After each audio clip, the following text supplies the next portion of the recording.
What's up, everybody? This is Bio, and in this video we're going to talk about writing, but we're going to talk about the things about writing that you didn't expect that make writers great writers.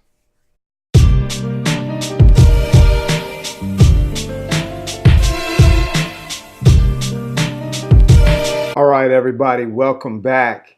What principles make writers great? I thought this would be an interesting video because there's a lot of information about writing and things online, and I wanted to add just a unique perspective to it and maybe codify it a little bit to add a little bit to memorize and understand some of the habits and the traits and principles that make writers great. And when we think of writers, one of the biggest misconceptions is that people who write are of a certain physical type, or they look a certain way, or they have a certain set of behavior. But I want you to think of the definition of writer as somebody who produces the written word prolifically. Somebody who is able to produce the written word, whether it be for business, whether it be for literature, nonfiction, or journalism, or even creative works like lyrics, songwriting, and poetry. A writer is somebody who's able to interpret the world and write those words down and capture moments just like a photographer would capture moments, but a writer can do that with words. So let's get right to it. So I created an acronym here to kind of codify things and help you remember this a little bit, and it also is a philosophy that I like to go by as well, and that is laugh openly. Because if there's anything that will help you with writing and expressing yourself as a writer, it will be to understand and take things a little bit lighter in terms of who you are and your sense of joy.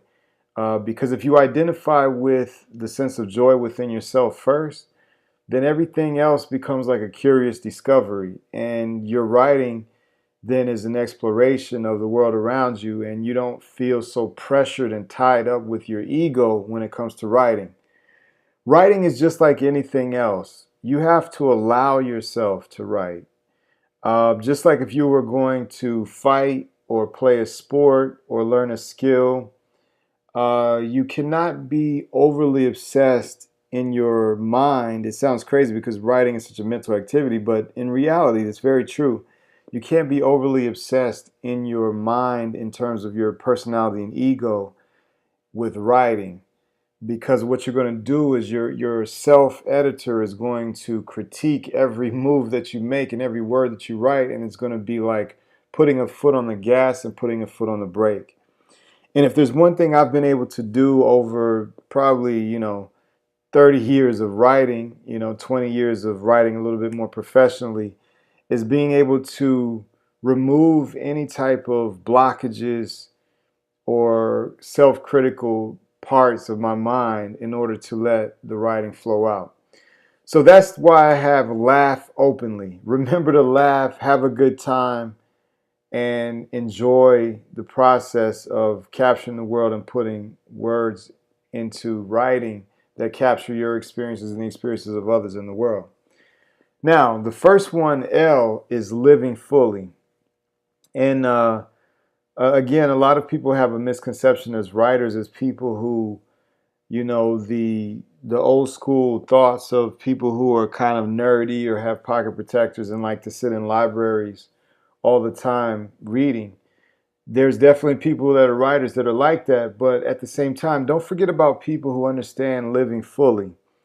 Because the more fully that you're able to live, the more that you're able to experience this life with all five and your sixth sense and the seventh sense, you will be able to bring more texture, color, experience, perspective, and details into your writing that make your writing vivid and exciting and important for people to read. And coming with that is awareness.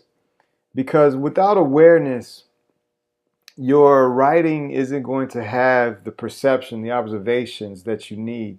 Even if you're writing for business, you want to sell a product, you need to understand those specific words that trigger that particular audience. Or if you're trying to write a story and you're saying that he ran across the room, but he may have scampered across the room.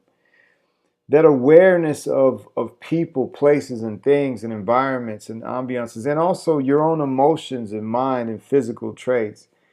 Just being somebody who's truly centered in that place of awareness allows you to have more to write about and to write more accurately about the things you do write about.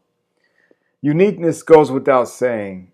If you're trying to copy everyone else and you're trying to write the exact same way as another writer, you're trying to do things the way that other people do them, then you're not going to have what they call your voice. And your voice is unique because it's your personality. It's the things that make you tick. It's the things that piss you off, and it's the things that make you excited. It's the things that, you as a unique person with your own particular life experience can express. And a lot of times, if you lose that uniqueness, then you can see it in the writing, and your writing lacks that catch, it lacks that draw. And oftentimes, if you're writing for business, you may not be expressing your particular quirks and traits if you're writing, for example, for a target audience or target market. But what you do need to do is express that particular connection with that audience in a unique way. And that's very important. This one is very special. Grit. You are going to need grit as a writer, regardless, because imagine, writing is just like any other type of skill or art form. Like a sculptor, he has a block of clay, or he has a block of wood if he's carving wood.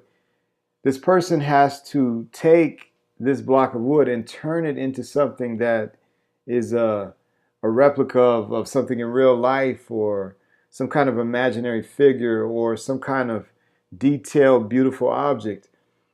That requires grit because it requires really stripping away day after day of all the extra things, and that takes a grind, that takes the effort. And grit, if you have that grit with writing, you'll be able to push through tough moments where you can't finish a particular project, or you don't know what you want to write about, or the writing isn't coming to you very easily, but you're able to push through and make it through by cranking out more words, editing more, and perfecting what the communication you want to say. Now, humility is also a very important one, because as a writer, you have to be able to accept criticism. You have to be able to admit when you're wrong. You have to be able to look at things from other people's perspectives, because you have to remember, as a writer, regardless of what you're writing, whether it's fiction, whether it's art, whether it's music, poetry, lyrics, whether it's nonfiction or literature, you're basically writing for somebody who's going to read it. And oftentimes we can't see exactly everything that people are going to experience from our writing. So it's important to have that humility and be willing to listen to other people's opinions about your writing, even if you don't accept it totally.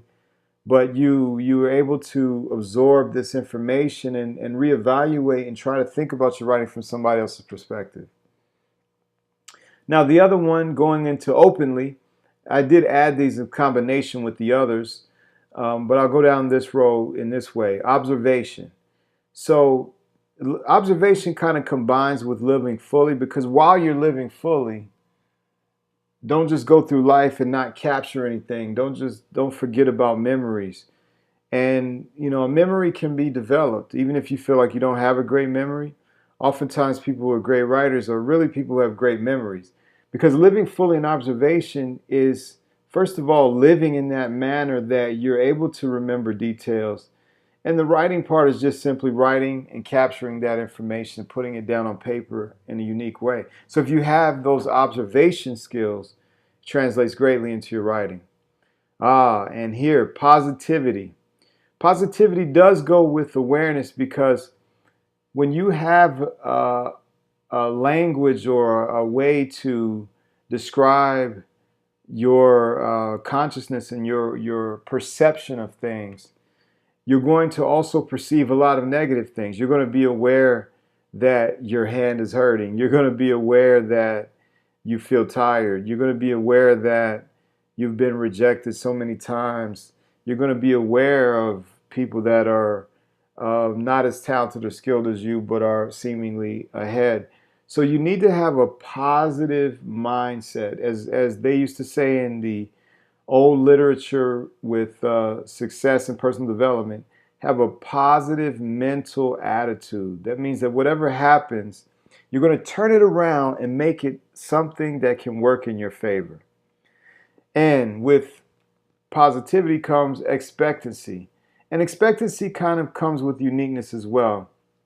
Because if you're carving your own path in the world and you're following the road less traveled, you have to have that expectancy that good things are going to happen. You have to have that expectancy that what you're writing is meaningful and that people are going to read it, that the audience is going to buy into it, that the product is going to be sold, or whatever it is that your result is for writing. As far as the next one, natural flow. This is kind of like natural flow complements the grit a little bit, because although you do want to grind and challenge yourself by pushing through difficult times, you also want to create a natural flow to where you feel the experience of writing is just flowing out of you. Like you put your hands on the keyboard and you think, and the thoughts come out of your hands and you're just moving your hands. It's almost like, to me, a sense of channeling. You're basically just trying as best as possible to eliminate the barriers that stop you from just expressing and writing. And this one is incredibly important. You have to love reading, because when you love reading, you're going to have the insights that you need. You're going to gain the knowledge you need, and you're also going to see great examples of writing. So when you have those examples of writing, you'll be able to begin crafting your own voice, and you'll be able to develop things in the way that you want to develop them, and you'll just have a overall well-read perspective on the world and how you fit into it and how you can make things really connect with your writing. And finally, youthful curiosity. You absolutely need to remain, as they say, in beginner's mind, because beginner's mind allows you to be able to approach any topic with just a fluid curiosity, discover new things. And in that curiosity and that learning, it's ever expanding, and you're able to continually grow and add things into your writing and make things fresh and new and add new perspectives for other people in the world. And people love reading these things. So there it is. That's those principles for great writers. And you know, the big principle again is laugh openly, live life to the fullest, enjoy yourself, and don't make writing a burden. And finally, I want to say that if you're having to force yourself to do or to live any of these principles, you might have to ask yourself if writing is just something you're telling yourself that you want to do. Because for me, writing is like breathing. It's something I would do anyway. And I think that's the case for a lot of writers. And you just have to accept that about yourself if you are someone who naturally enjoys writing, or if you're someone who really loves a lot of these principles and loves all aspects of reading and writing, and you don't want to let blockages stop you from doing it, then by all means go for it. But also be honest with yourself. If there's something else that you enjoy more than writing, don't force yourself to be a writer, because it's hard to be successful in things that you're forcing yourself to do. For example, I tried a little bit of computer coding at one point, and I think it's an important skill. I think it can help a lot of people. But because it's not something I have a deep curiosity and deep passion about, it's not particularly for me. Doesn't mean that I don't have the ability to learn how to code. It's just something that I don't want to dedicate hours and hours and times of doing. But my writing and the abilities I have with communication are incredible. So I like to focus on those things and maybe combine with others who are great at coding and create something great. So same thing for you. If you have other ways that you are skilled or have talents in, don't force yourself to be a writer. But these are the principles of great writers. See you next time.